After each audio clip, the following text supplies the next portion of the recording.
As much as we would love to be able to control the weather day in and day out, unfortunately, we can't.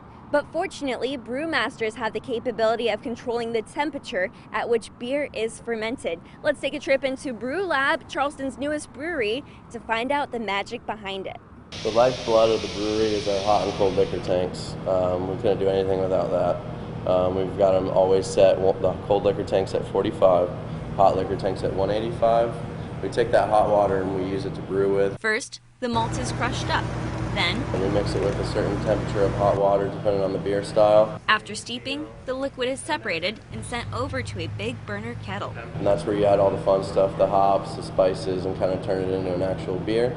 It is kept at a high temp in there for a few hours so the spices added can create a good flavor. And then at that point we've got a piece of equipment called a heat exchanger that drops that boiling temperature all the way down to room temp. And the yeast in the beer likes to be at around room temperature, but just as humans prefer different temps, so do the brews.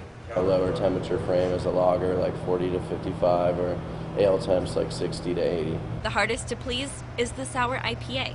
I'd probably say you start at around 66 degrees, and then I like to raise the temperature slowly throughout the fermentation, about a degree or two a day, because that lets the yeast naturally kind of climb and be happy. The bottom line?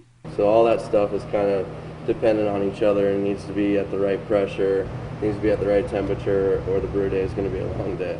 From the Brewery District, meteorologist Megan James, count on 2.